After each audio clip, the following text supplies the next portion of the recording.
నమస్తే, welcome to YoYo TV. So AP రాజకీయాలు ముగిశాయి. ఏదైతే చూసుకుంటే మొన్న జూన్ 4న రిజల్ట్స్ కూడా వచ్చేసాయి. సో ఏదైతే చూసుకున్నట్టు జగన్ 175 వై నాట్ 175 అంటూ అధికారంలోకి వస్తా అని చెప్పడం జరిగింది. కానీ అది కాస్త రివర్స్ అయ్యి కూటమికే అధిక మెజారిటీ రావడం చూస్తున్నాం. సో అదేవిధంగా చూసుకుంటే అటు టీడీపీకి 135 స్థానాలు, జనసేనకి 21కి 27 స్థానాలు, బీజేపీకి 8 స్థానాలు. ఏదైతే చూసుకుంటే జగన్ ప్రభుత్వం 11 స్థానాలకే పరిమితం అయింది. సో ఇదే అంశాల మీద మాట్లాడదాం. మనతో పాటు మాట్లాడడానికి ప్రముఖ రాజకీయ విశ్లేషకులు చిట్టిబాబు గారు ఉన్నారు. సార్ నమస్తే. సార్ నమస్తే, ఎలా ఉన్నారు? రైట్. సో ఏపీ రాజకీయాలు అయితే మొగతాయితే తెర పడిపోయింది. సో ఇందాక మనం ఇంతకుముందు కూడా మాట్లాడుకున్నట్టు జగన్ ప్రభుత్వం రాబోతుందని అటు సర్వేలు చెప్పాయి, మీరు కూడా చెప్పారు. కానీ సీన్ మొత్తం రివర్స్ అయింది. సో ఏమై ఉండొచ్చు, వైఫల్యాలు ఏమై ఉండొచ్చు అంటారు? ఆఖరి 15 రోజుల్లో కొన్ని మార్పులు జరిగాయి ప్రజల్లో చిన్న చేంజ్ ఆఫ్ థాట్. ఎలాగైతే గతంలో కూడా 2019 ఎన్నికలప్పుడు కూడా మనం ఒకసారి విశ్లేషిస్తే 19 ఎన్నికల్లో చంద్రబాబు కేసుల్లో తిరుగుతున్న జగన్ ఎవరు గెలిపిస్తారు, ఎవరు ఓట్లేస్తారు, చంద్రబాబు స్వీప్ అనేది అనుకున్నాం. ఆ స్వీప్ అనుకున్నది కాస్త 150 సీట్లు జగన్ కి ఇచ్చారు. 14 ఏళ్ళు సీఎం గా ఉన్న చంద్రబాబుని 23 సీట్లకు కూర్చోబెట్టి 2 ఎంపీ సీట్లే ఇచ్చి పూజలు చేశారు. ఇప్పుడు అదే రివర్స్ చరిత్ర పునరావృతమైంది. ఇవాళ అందరూ జగన్ అనుకున్న సర్వేలు చేస్తుంటే ప్రజలు ఆనాడు ఇచ్చి తిరిగి ఇటు జగన్ కి ఇచ్చారు. 11 సీట్లు ఇచ్చి 4 ఎంపీ సీట్లు ఇచ్చి కూర్చోబెట్టారు. సో ఇది ప్రజల తీర్పు. ప్రజలు ఒకప్పుడు ఎవరు ఎటు అంటే మన ఆంధ్ర రాష్ట్రం ఉన్నది ఒకే వైపు ఉంటుంది, అటు ఇటుగా చేయరు, చేస్తే ఒకే ఊపు అంతే, ఇటు అటో అంతే, ఇటు సగం అటు సగం ఉండదు. అంటే ఊహించని విధంగా రావచ్చే అనుకోవచ్చు సార్ ఈ ఫలితాలు? ఊహించని విధమనే అనుకోవచ్చు అమ్మా. ఆఖరి ఎందుకంటే మన లోకల్ సర్వీస్ చేసి చేసుకున్నారని చెప్పుకోవచ్చు. నేషనల్ సర్వీస్ మీకు ఎన్నికల అనౌన్స్మెంట్ రావడానికి ముందు, ఎన్నికల అనౌన్స్ రాకుండా నేషనల్ లెవెల్ అన్ని కూడా ఎందుకు చెప్పినాయి, వాళ్ళందరూ ఏం ఆశించి కాదు కదా, వాళ్ళందరూ చెప్పారు. ఆఖరిలో ఏం జరిగిందని 4 కారణాలు గట్టిగా కనపడుతున్నాయి. విశ్లేషణ 4 కారణాలు. ఒకటి, చంద్రబాబు నాకు ఇది ఆఖరి ఎన్నికలు, 40 ఏళ్ళ సుదీర్ఘ రాజకీయం తర్వాత ఇది ఆఖరి ఎన్నికలు అని చెప్పడం ప్రజల్లో కొంచెం వాళ్ళని సెంటిమెంట్ కదిలిచ్చింది. అయ్యో, ఈనాడు 14 ఏళ్ళు సీఎం గా ఉండి 40 ఏళ్ళు రాజకీయ జీవితంలో ఉండి ఇవాళ ఆయన పాపం ఓడించి రాజకీయంగా రిటైర్ అవ్వడం, ఓడించి ఇంట్లో కూర్చోబెట్టమా పాపం. ఆయన సీఎం గానే మళ్ళీ సీఎం గానే అడుగు పెట్టాలంటున్నాడు. సీఎం గానే చేద్దాం, సీఎం గా రిటైర్ అవునాయి రాజకీయాల నుంచి, దానికి 80 ఏళ్ళు వచ్చేస్తాయి నెక్స్ట్. ఈ రాజకీయ రిటైర్మెంట్ చెప్తే ఇంకోటి ఉంటుంది. సో ఆయన ఆఖరి రాజకీయ మజిలీ ఓటమితోటి కాకుండా గెలుపుతోటి ఇద్దాం పాపం అని ఈనాడు ముఖ్యమంత్రి, అదొక సెంటిమెంట్. రెండో పాయింట్, పవన్ కళ్యాణ్ నన్ను అసెంబ్లీకి పంపించండి, పోయినసారి ఓడించారు, పోయినసారి చేసి మొత్తం ఓడించారు నన్ను, అయినా సరే నేను పోరాడుతున్నాను, మీకోసం నిలబడుతున్నాను, నా అవమానాలు భరించినా ఎన్ని భరించినా మీకోసం నిలబడుతున్నాను, నన్ను ఒక్కసారి అసెంబ్లీలో అడుగు పెట్టినామండి అని బతిమాలటం. అయ్యో, ₹1,00,00,000 రోజు ₹1,00,00,000 తీసుకునే ఆర్టిస్ట్, ఒక హీరో మన ఇంతగా బతిమాలుతున్నాడే, ఒక్కసారి నన్ను అసెంబ్లీకి పంపించాలి, ఆశీర్వదించాలి, నన్ను ఇంతగా బతిమాలుతున్నాడే, ఆయన్ని ఈ పోతే పోయిందేమో, ఒకసారి గెలిపిస్తే పోయిందేమో అని అదొక సెంటిమెంట్ ప్రజలు. కానీ అంటే సార్ ఏదైతే చూసుకుంటే 3 పాయింట్ సంక్షేమ పథకాలు జగన్ కన్నా ఎక్కువ ఇస్తానంటున్నాడు చంద్రబాబు. చంద్రబాబు ఎక్కువ ఇస్తానంటే ఇచ్చినప్పుడు ఎందుకు కాదనాలి మనకి? అతనేమో ఇంతకు మించి నేను ఇవ్వలేనని చెప్పేశాడు మేనిఫెస్టోలో. ఇచ్చిన అంతకన్నా ఎక్కువ ఇస్తానంటున్నాడు. వాలంటీర్కి 5,000 కాదు 10,000 ఇస్తానంటున్నాడు. ఇంకోటి 15,000 కాదు 20,000 ఇస్తానంటున్నాడు. అమ్మఒడి పెంచుతానంటున్నాడు. అన్ని ఇలా ఇస్తానంటున్నాడు. ఆయన ఇవ్వగలడు, 40 ఏళ్ళ అనుభవం ఉంది. ఆర్థికంగా జగన్ వాళ్ళకి ఆర్థికంగా ఇంతే పరిస్థితి ఇవ్వలేనన్నాడు. ఈయన ఆర్థికాన్ని చేయగలడు, అనుభవం ఉంది, చేసి ఇవ్వగలడు. సో ఎక్కువ వస్తా ఉంటే మనం ఎందుకు వద్దనాలి? ఎక్కువ వచ్చి ఇచ్చే వ్యక్తిని కాదని ఇంతే ఇస్తానని చెప్పిన వ్యక్తిని తీసుకోవాలి. ఎక్కువ ఇస్తానంటాడు కదా, అదొక పాయింట్. 4 పాయింట్, మోడీ ప్రభావం ఆంధ్రాలో లేదు అనుకున్నాం. మొన్నటిదాకా అందరే లేదు అనుకుంటాం, నేను అనుకుంటాం, నువ్వు అనుకుంటాం కాదు, అందరూ అదే అనుకున్నారు. ఎందుకంటే ఏదో ద్రోహం చేశాడు, ఆంధ్రాకి ద్రోహం చేశాడు, స్పెషల్ స్టేటస్ ఇవ్వలేదు చంద్రబాబు, దాన్ని దుమ్మెత్తి పోసి ప్రజల్లో బాగా నాటుకుపోయింది. బీజేపీ మోడీ ఆంధ్రాకి అన్యాయం చేశారు. ఈ పరిస్థితిలో ఆయన పవర్ ఇక్కడే పనిచేయదు అనుకున్నాం, కానీ అది బాగా పనిచేసింది అనుకోకుండా. ఆ ఓట్లు ఎక్స్చేంజ్ అవ్వడమే, వీళ్ళ ఓట్లు వాళ్ళకి పాస్ ఆన్ అవడమే కాకుండా ప్రజల్లో ఒక బలమైన విశ్వాసం ఏర్పడుతుందంటే జగన్ ముఖ్యమంత్రిగా ఉండి మోడీ ముందు గట్టిగా మాట్లాడలేకపోయాడు. జగన్ వాదం ఏంటి, అక్కడ ఆయన ఫుల్ మెజారిటీ ఉంటే మనం మాట్లాడి చేయగలిగితే ఏమన్నా, అందుకని ఏం మాట్లాడలేకపోయాడు. వాళ్ళ కానీ ప్రజల దృష్టిలో గట్టిగా మాట్లాడలేకపోయాడు. అదే చంద్రబాబు అయితే గట్టిగా మాట్లాడతారు. సో వీళ్ళు ముగ్గురు కలిశారు, కేంద్రంలో మోడీ వస్తున్నాడు. సో ఈ చంద్రబాబుని గెలిపించుకుంటే గట్టిగా పోటాడతాడు, మనకి రాష్ట్రానికి మంచి చేస్తాడు అని ఒక నమ్మారు. ఈ 4 ఇష్యూలు ఆఖరి నిమిషంలో బాగా, అంటే ఈ 4 ఇష్యూలు ఎక్కువ ఎవరిలో పనిచేసింది, 20% కొత్త ఓటర్స్, 20% తటస్థ ఓటర్స్. వీళ్ళే ఎప్పుడు న్యాయ నిర్ణేతలు, కనపడకుండా ఓట్లు వీళ్ళ వల్లే. ఈ 40% లో 80% ఈ ఉద్దేశంతో ఈ కూటమిలో పడ్డాయి. అది అనూహ్యంగా వెళ్ళిపోయింది. సార్ మరి ఇందాక మీరు అన్నట్టు స్పెషల్ స్టేటస్ విధంలో చూసుకున్నా కూడా ఏదైతే బీజేపీ కూడా కూటమిలో భాగంగా ఉంది. సో మరి ఈసారి చంద్రబాబు నాయుడు వల్ల అయితే అవుతుందా మరి? అది చూడాలి. చంద్రబాబుకి పెద్ద అగ్ని పరిస్థితి, ఎందుకంటే బీజేపీ మేము స్పెషల్ స్టేటస్ అనేది ముగిసిపోయిన అధ్యాయం అని పార్లమెంట్ లో చెప్పారు. మామూలుగా ఇక్కడ ప్రెస్ మీట్ బయట చెప్పారు, పార్లమెంట్ లో పబ్లిక్ ప్రశ్నకు సమాధానంగా ఇది ముగిసిపోయిన అధ్యాయం అనౌన్స్ చేశారు. ఇది ఇచ్చే పరిస్థితులు వీళ్ళకి మనకి చెప్పారు, బీహార్కి చెప్పారు, లేదు అని చెప్పేసారు. ఇప్పుడు లేదు అన్నది మళ్ళీ తిరగ ఇస్తామన్నారు అనుకో బీజేపీని అమరాబూతులు తిడతారు. అంటే ఈ 10 సంవత్సరాలు ఇవ్వగలిగి ఇవాళ ఇస్తానన్నా నిన్నదాకా 10 సంవత్సరాలు ఇవ్వగలిగి ఇవ్వకుండా మమ్మల్ని మోసం చేశారా, మీరు ఇంతమంది తిడతారు. కనుక బీజేపీ మళ్ళీ ఆ మాట మార్చలేదు. ఇప్పుడు చంద్రబాబు కాంగ్రెస్ ఇస్తానంట, ఇప్పుడు చంద్రబాబు స్టెప్ ఏంటి ఈ రాబోయే కాలంలో అని చూడాలి. కేంద్రంలో ఇక చంద్రబాబు నాయుడు ఒక గేమ్ చేంజర్ గా, పవన్ కళ్యాణ్ చంద్రబాబు నాయుడు గేమ్ చేంజర్ అని చెప్పేసి వార్తలు వస్తున్నాయి. అది నిజమే అంటారా? పవన్ కళ్యాణ్ కాదు కానీ గేమ్ చేంజర్ గా చంద్రబాబుకి అవకాశం ఉంది. చంద్రబాబు ఏం చేస్తాడు, ఇప్పుడు చంద్రబాబు ఇరకాటంలో ఉన్నాడు, గేమ్ చేంజర్ ఊరినే కాదు. ఇప్పుడు బీజేపీ ఇవ్వట్లేదు అయినా సరే, ఇవ్వకపోయినా స్పెషల్ స్టేటస్ ఇవ్వకపోయినా సరే దానికోసమే చంద్రబాబు విడిపోయాడు బీజేపీ. ఇవాళ అడగలేడు, ఇవ్వకపోయినా పదవుల కోసం చంద్రబాబు ఈ కూటమిని అడ్డు పెట్టుకుంటాడా? లేదు, అక్కడ కాంగ్రెస్ మేము ఇస్తాం, మేము పదవులు ఇస్తాం, స్పెషల్ స్టేటస్ ఇస్తాం అంటున్నారు. ఆ స్పెషల్ స్టేటస్ కోసం ఇక్కడ కలిసి పోటీ చేసి ఇమీడియట్ గా నమ్మక ద్రోహం చేసి వెళ్తాడా? ఇప్పుడు అది అతను తెలుసుకోవాలి, చూడాలి. ప్రజలు అడుగుతారు ఖచ్చితంగా. కాంగ్రెస్ ఓపెన్ గా చెప్తారు ఇస్తామని, మరి స్పెషల్ స్టేటస్ ఇస్తారంటే నువ్వు వాళ్ళతో చేతులు కలుపుకుంటా వీళ్ళతో ఇక్కడే ఉంటానంటా, ఇక్కడ ఉన్నావు గెలిచావు ఓకే, కానీ స్పెషల్ స్టేటస్ ఇవ్వమంటున్నారు కదా వీళ్ళు, దానికోసమే కదా నువ్వు ఆ రోజు బీజేపీని కాదన్నావు, ఇవాళ కూడా బీజేపీని కాదను అని అడుగుతారు ప్రజలు.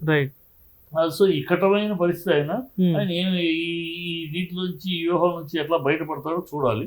సార్ ఇంకోటి చూసుకుంటే గత అధికార పార్టీ ఏదైతే వైఎస్ఆర్సీపీ పార్టీ విషయంలో చూసుకున్నా కూడా 150కి పైగా సీట్లున్న పార్టీ అది కాస్త 11 సీట్లకే ఆగిపోయింది. సో ఏమై ఉండొచ్చు సార్, అంటే వైఫల్యాలు ఏమై ఉండొచ్చు అంటారు? వైఫల్యాలు కదా నేను వ్యతిరేకత కన్నా వీళ్ళ మీద ఏర్పడిన పాజిటివ్ అని అంటున్నాను. అందుకే ఇందాక చెప్పారు 4 కారణాలు. ఈ కారణాలు ఐక్యంగా పనిచేసింది.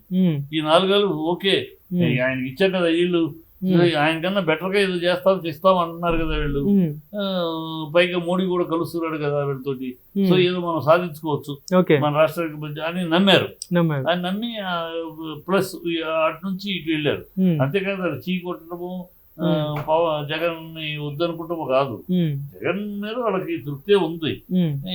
అంతకు మించి నువ్వు ఇస్తానంటే నేనెందుకు కాదనాలను, అంతకు మించి ప్రధానమంత్రి కూడా చేతులు కలుపుతా ఉంటే ఎందుకు కాదనాలను అనే లెక్కలో పడ్డారు. అది సానుకూలంగా పడింది.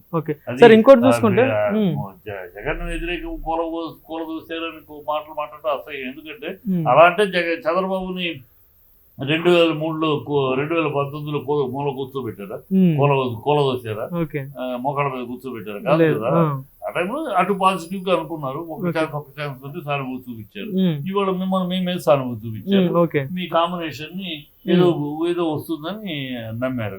సార్ మరి పవన్ కళ్యాణ్ జనసేన పార్టీ విషయంలో చూసుకున్నా కూడా 21 స్థానాలకు 21 ఎమ్మెల్యేలు, 2కి 2 ఎంపీలు గెలవడం 100% స్ట్రైక్ రేట్. సో మరి ఎట్లా చూడొచ్చు అంటారు సార్? అంటే దేనికి అంటే అటు టీడీపీకి జనసేన ప్లస్ అయి ఉండొచ్చా, దీనికి అది ప్లస్ అయి ఉండొచ్చా? 3 కాంబినేషన్ వల్ల అమ్మా. ఎందుకు కాంబినేషన్ వల్ల అంటే ఇదే ఒంటరిగా పోటీ చేసినప్పుడు 100కు 100 ఫెయిల్ అయ్యారు. అవును, కాంబినేషన్ లో 22 సక్సెస్ అయ్యారు. ఓకే, ఇదే కాంబినేషన్ కాకుండా సపరేట్ 23 సీట్లే, ఇవాళ 130 సీట్లు. అవును, ఇదే కాంబినేషన్ లో వచ్చినప్పుడు 2 సీట్లే, ఇవాళ 8 సీట్లు. బీజేపీ కాంబినేషన్ లో ఒకళ్ళకొకళ్ళు సహకరించుకుని ఒకళ్ళ వల్ల ఒకళ్ళు లాభం పొందారు. ఇది నా వల్ల నువ్వు, నీ వల్ల నువ్వు, మాది చరిత్ర అనుకుంటే అది అంతకన్నా అవివేక బ్రహ్మం మరొకటి లేదు. రియాలిటీలో ఉండాలి. రియాలిటీలో గెలవగానే కాదు, పవన్ కళ్యాణ్ అయినా చంద్రబాబు అయినా గెలవగానే పండగ కాదు, ముందు ముసల పండగ, ఇలాగైనా పండగ కాదు ముందు. ఇప్పుడు చంద్రబాబు సెంటర్ తోటి ఏం చేయించుకుంటాడు, ఎలా సాధించుకొస్తాడు, గొడవ లేకుండా పార్టీ మారకుండా, గ్రూపులు మారకుండా, ఈ గుప్పిగంతులు లేకుండా ఎలా చేస్తాడు చూడాలి. స్పెషల్ స్టేటస్ కావాలి రాష్ట్రం. నువ్వు అందుకే పోరాడావు, అందుకనే విభేదించావు, ప్రజల ముందు దానికి సమాధానం చెప్పాలి. పవన్ కళ్యాణ్ ఇప్పుడు తన పరిస్థితి ఏంటి, నెక్స్ట్ ఏంటి, నెక్స్ట్ చంద్రబాబు తనని ఎట్లా తొక్కబోతాడు, తను ఎట్లా నొక్కబోతాడు, తన కొడుకును పైకి తీసుకురావడానికి. నిన్ను వదిలేస్తే నువ్వు పైకి వెళ్ళిపోతే తన కొడుకు అడుగు పోతాడు. కనుక అది చంద్రబాబు వ్యూహం కాదు. చంద్రబాబు తన కొడుకుని, తన తర్వాత తన కొడుకుని పార్టీ అధ్యక్షుడిగా, తన కొడుకుని ముఖ్యమంత్రిగా తీసుకెళ్లాలని కానీ ఇక్కడ పవన్ కళ్యాణ్ కూడా రేస్ లో ఉన్నాడు కదా, సీఎం లో. రేస్ లో ఉన్నంతకాలం చంద్రబాబు వెనకాలగా ఉన్నావు నువ్వు. చంద్రబాబు దాటుకుని వెళ్ళాలంటే చంద్రబాబు తోటి విరోధం పెట్టుకో. అంతే. అంటే రాబోయే ఎన్నికల్లో చూసుకుంటే, అంటే ఏదైతే మళ్ళీ 5 సంవత్సరాల తర్వాత మళ్ళీ ఏదైతే ఈ కూటమి ఉన్న ఏదైతే 3 పార్టీలు, మరి అప్పుడు వీళ్ళ మధ్యలో ఉండొచ్చు అంటారా? ఈ కూటమి వస్తే చంద్రబాబు ముఖ్యమంత్రి. ఈయనే ఓపెన్ గా చెప్పేశాడు కదా, చంద్రబాబు ముఖ్యమంత్రి చేయడం కోసం ఓట్లేయండి అన్నాడు. అది చెప్పేసాడు. రేపు కూడా అదే. చంద్రబాబు రాజకీయాల్లో బతుకున్నంత కాలం, చంద్రబాబు ఉన్నంత కాలం నువ్వు చంద్రబాబు పక్కనే కానీ, చంద్రబాబు వెనకే కానీ చంద్రబాబు దాటుకుని నువ్వు ముఖ్యమంత్రి కాదు. అలాంటి అవకాశం పోగొట్టుకున్నాడు చంద్రబాబు పవన్ కళ్యాణ్. గతంలో ఏ కారణాలు అయితే ఆయన డైరెక్ట్ గా నేను ముఖ్యమంత్రి క్యాండిడేట్ గా బీజేపీ తను సపరేట్ గా 2020లో తీసుకున్న నిర్ణయం ప్రకారం వీళ్ళిద్దరూ ప్రయాణం చేస్తుంటే చంద్రబాబు చూసాం, జగన్ చూసాం, ఇవాళ పవన్ కళ్యాణ్ ముఖ్యమంత్రిగా బీజేపీ అంటే పైన మూడి ఉన్నాడు అని చంద్రబాబు ఈ జగన్ పవన్ ఒక ముఖ్యమంత్రి క్యాండిడేట్ గా ఎస్టాబ్లిష్ అయ్యేవాడు. ఇవాళ ఆ సీట్ పోగొట్టుకుని నేను ముఖ్యమంత్రి క్యాండిడేట్ కాదు, ముఖ్యమంత్రి చంద్రబాబే, అతనికి ఓటైన కదా అడిగాడు. కనుక ఇప్పుడు రేపు 29 ఎన్నికల్లో ఇదే సినారియో ఉంటుంది. యాంటీ అవ్వాలి చంద్రబాబు. అంటే చంద్రబాబుతో విరోధం వస్తే గానీ, అంటే చంద్రబాబు తన కొడుకును ప్రమోట్ చేయడానికి పవన్ కళ్యాణ్ ఎంతగా తగ్గిస్తాడు, ఎన్ని ఆటలు ఆడుకుంటాడు, ఎన్ని రాజకీయాలు చేస్తాడు, ఈ రాజకీయాలు తట్టుకుని వ్యూహాన్ని ప్రతివ్యూహం చేసుకుని పవన్ కళ్యాణ్ ఎలా ముందుకు వెళ్ళగలడు, ఇవన్నీ ఫ్యూచర్ చెప్పే సమాధానం. అందుకనే ఈ ఇళ్ళకి గానే పండుగ కాదు, ముందు ముసల పండుగ. చంద్రబాబు అంత ఈజీగా పవన్ ని పెరగనివ్వడు. పెరగనిస్తే తన కొడుకు నాశనం అవుతాడు, తనకు పోటీ అవుతాడు. సో తనకు పోటీగా తన ఎడకాలగానే తను దాటుకుని వెళ్ళి, తనతో సరిసమానంగా కానీ తను దాటుకుని వెళ్ళే స్థాయికి కానీ పవన్ కళ్యాణ్ పెరగనివ్వడు. సార్, ఇంకోటి ప్రధానంగా సోషల్ మీడియాలో వస్తున్న వార్త ఏంటంటే, ఇప్పుడు అటు ఎన్డీఏ ప్రభుత్వం పైన చూసుకున్నా కూడా సెంట్రల్లో ఏదైతే చంద్రబాబు నాయుడు గానీ అటు నితీష్ కుమార్ గానీ కీలక పాత్ర పోషిస్తున్నారు. ఎందుకంటే వాళ్ళే డిసైడర్ అయిపోయారు ఇప్పుడు. సో అటు హోమ్ మినిస్టర్ అని చంద్రబాబు నాయుడు అంటున్నారు, ఇక్కడ అంటే అంటున్నారు. సో ఛాన్సెస్ ఎట్లా ఉండొచ్చు అంటారు? ఎవరు కానీ అదే వీళ్ళిద్దరు కీలక పాత్రలు, వీళ్ళిద్దరు తెలుసుకోవాల్సింది. వీళ్ళిద్దరికి స్పెషల్ స్టేటస్ బీజేపీ ఇవ్వనుంది, కాంగ్రెస్ ఇస్తానంది. 30 సీట్లు తేడా, 240 వాళ్ళు ఉన్నారు, 30 సీట్లు ఉన్నాయి. వీళ్ళ ముగ్గురు కనుక వదిలేస్తే బీజేపీ గవర్నమెంట్ పడిపోతుంది. కానీ వీళ్ళు ముగ్గురు అటు వెళ్ళారంటే కాంగ్రెస్ పార్టీ బలపడుతుంది, కాంగ్రెస్ అధికారంలోకి వస్తుంది. సో ఈ స్పెషల్ స్టేటస్ అనేది ఇప్పుడు పెద్ద విషమ ప్రశ్న. మేము ఇస్తామంటున్నారు వాళ్ళు. రేపు ప్రజలు, బీహార్ ప్రజలు వాళ్ళు ఏమన్నా, బీహార్ ప్రజలకి ఏమడుగుతున్నారు, special status plus Nitish Kumar ఉప ప్రధాని. ఇక్కడేమడుగుతున్నారు వీళ్ళు, స్పీకర్ ప్లస్ 4 పదవులు. కానీ వాళ్ళు కాంగ్రెస్ ఏమంటుంది, మీ 4 పదవులు ఇస్తాము, స్పెషల్ స్టేటస్ ఇస్తాము, ఇటు వచ్చేయండి అంటున్నారు. ఇప్పుడు చంద్రబాబు ఇటు అటు వెళ్లకుండా రాష్ట్రం కోసం స్పెషల్ స్పెషల్ స్టేటస్ కోసం రాష్ట్రం ఏర్పడిన కాలం నుంచి పోరాడుతున్నాము. ఆ స్పెషల్ స్టేటస్ ని ఇస్తానంటే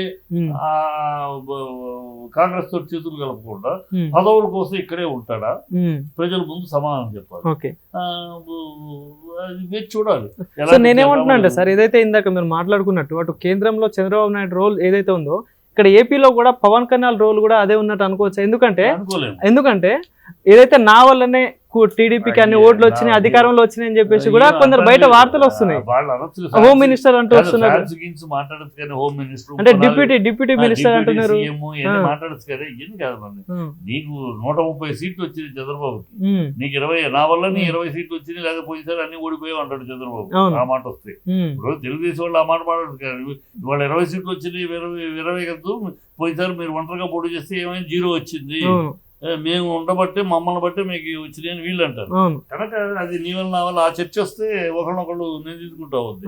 అది కాదు, 20 సీట్లు వచ్చినాయి అంతవరకు ఓకే. నీ నెక్స్ట్ స్టెప్, నెక్స్ట్ పరిస్థితి ఏంటి? చంద్రబాబు ఎక్కడ నేను ఎంతవరకు నొక్కుతాడు, తొక్కుతాడు చూడాలి. అది డెఫినెట్ గా జరుగుతుంది. రాజకీయంగా చంద్రబాబు వ్యూహ రచన చేస్తాడు. తన కొడుకును ప్రమోట్ చేయడానికి తప్పని పరిస్థితి ఆయనకి.